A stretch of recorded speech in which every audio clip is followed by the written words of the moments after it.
I'm Sergeant 1911 and welcome to my hideout. Today we're going to talk some about my favorite toy, the 1911 handgun. You know, back over 100 years ago, the U.S. military was having some problems with their handguns. They were having these 38 caliber specials, 38 special, 38 long coat, and they just weren't knocking the bad guys down. They just bang, bang, bang, and the Indians just keep coming. So what we decided to do, or the U.S. government decided to do, they decided they wanted to come up and get something with a little bit knockdown power and do a little bit better job. So you can kind of say, yes, size does matter when it comes to some of these things. And what we did was around late 1890s, 1900, when this is coming off, the Department of War and everybody, they said, okay, what are we going to do? So they put out bids like the government does today to, try to buy something that's wonderful. Well, we ended up getting down to about 3 manufacturers: Mauser, Savage, and Colt. These 3 guys ended up down to where it got time to do the actual testing. This would have been around 1910. Well, Mauser dropped out, so it left Savage with their design and Colt with their design. After a few days of testing each one of these handguns, what I've been able to read about, shot 6,000 rounds successfully. During this 6,000 rounds, the Savage handgun had 37 failures. The Colt handgun had no failures. Hence, that's why we have the Colt 1911 handgun. Not that it was produced in 1911 or made or dreamed about or thought in 1911, but that it was issued in March of 1911. That gives us the model 1911 handgun. Now, in front of me today, I have 3 1911 handguns. I have a 1911 handgun, model 1911 handgun, manufactured by Colt in the year 1917. Then we're going to move down here. I have a 1911 A1 manufactured by Ithaca in 1943. And then here we have a 1911 A1 manufactured by yours truly, Sergeant 1911, here in the hideout in the year 2020. Now, with these 3 handguns here, surely from that distance they probably look identical, but I'm going to tell you just a little bit about what's different. During the First War, WWI, of course, we had the 1911. Worked fabulously wonderful. It did have plenty of knockdown power, no problem. Big 230 grain bullet flying through the air. It's like a cannonball coming at you. But there was some issues that the troops felt would be a little bit better. Now, before I handle these, I want to make sure and tell you they're all been safety checked. But one of the issues was when you take the handgun and you start to look at it and you think, well, that's a pretty nice handgun. What could be wrong with it? Well, one of the things is right here, this little beaver tail. The troops had to wear guns because when the pistol would function, you can see it would pinch their finger. So they have to wear gloves. Well, with gloves, to stop this problem, it created a slight other problem. This little hole was a little bit too small. So how do you fix that? There we go. Well, years later, to remedy that, we get to 1911 A1. These changes were made in 1924, and what we did was we made this beaver tail a little bit larger. As you can see, the hammer comes back. It's not going to bite me. It's not going to blood me. And one additional thing, they kind of opened this up a little bit. Give it a little bit more space here so that when you did have gloves, it was still not a problem. Now let's take a quick look at this 2020 model. You'll see the beaver tail is still out here where we're not going to get a bite. We still have this cut out here in the pistol thing. So essentially, from the year 1924, when this model A1 was designed, until the year 2020 and today, when this model was designed, there has been no changes at all. I mean, none. Now, there's some significant changes, if you want to call them that. We will on a 1911. We'll call them significant because there's been so few changes over the last 100+ years. Remember, this little beaver tail is where they would bite, and we need a little problem there.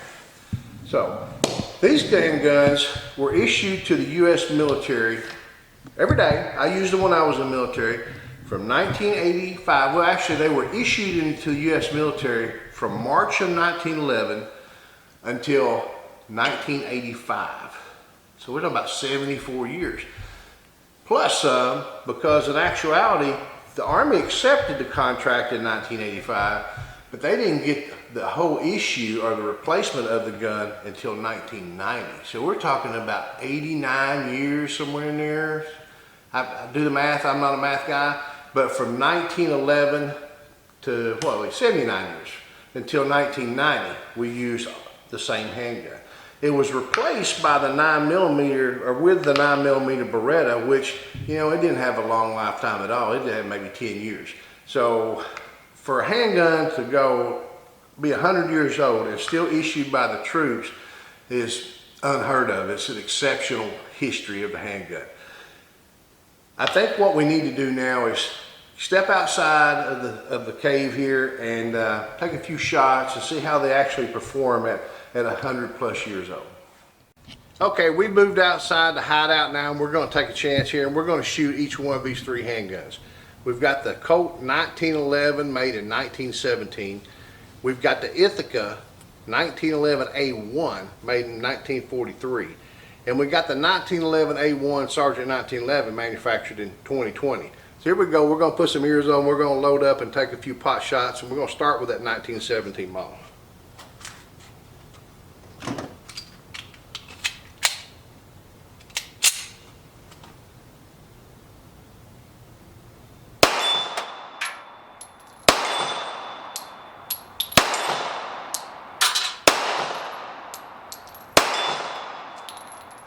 +100 years, way to go. Nice for an old handgun to still operate like that. Felt really good. 100-something years old, I like it, gotta love it. Now we're gonna go to the 1943 Ithaca. It's the 1911A1. We're gonna shoot 5 rounds of it and see how we do.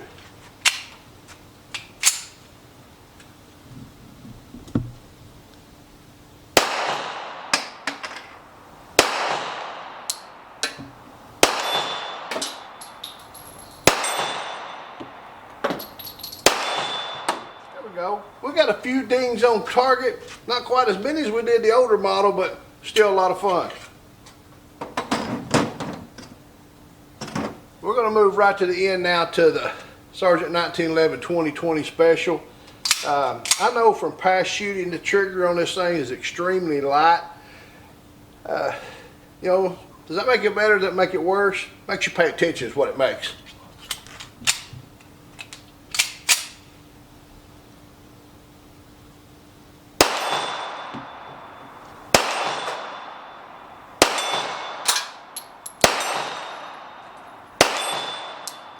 There we go, it went off good too. So here we go, we got the 2020 model, the 1943 model,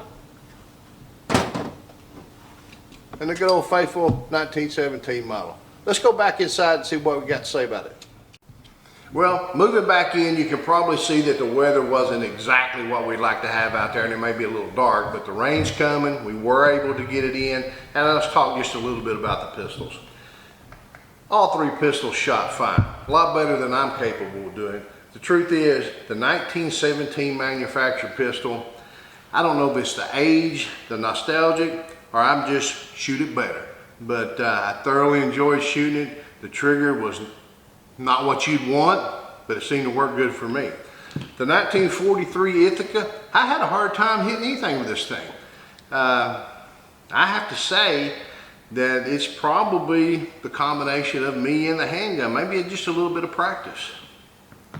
The 2020 Sergeant 1911 handgun, loved it. I have to say so myself. I just manufactured this thing here in the hideout a few months ago, and the trigger on this thing is just extremely light. I'm gonna guess somewhere around 3 pounds. We can get into that on another video on measuring triggers and adjusting triggers and types of triggers, and you know, trigger pull weight, desired, and all kinds of things like that. We can get into all kinds of things. Like I said, 1911s have a history of over 100 years. And now we're modifying and manufacturing from, you know, the Philippines. Colt still makes them, Kimber makes them, and the list goes on and on and on, and clones and clones and clones. But one of the things we're going to do down in the future, we're going to talk about, we've talked about a 1911, we've talked about a 1911A1, we've talked about a 1911, Sergeant 1911 2020. We're going to talk about what could be coming down the road in the future is the 1911A2. We're going to talk about it some, and we're still going to cover a lot of these old handguns, which are just, you know, dear to my heart. And you know, I enjoyed shooting them. I always have. I hope you enjoyed today's video. I hope you learned something. I know I could probably stand and learn a whole lot more. I hope it was somewhat entertaining, and you be able to click subscribe and like and come back and visit. I do want to say I thank Continental Computer for sponsoring us. If you'll click on the link down below and go to their website, great company for software for a small business. Until next time, Sergeant 1911, hooah.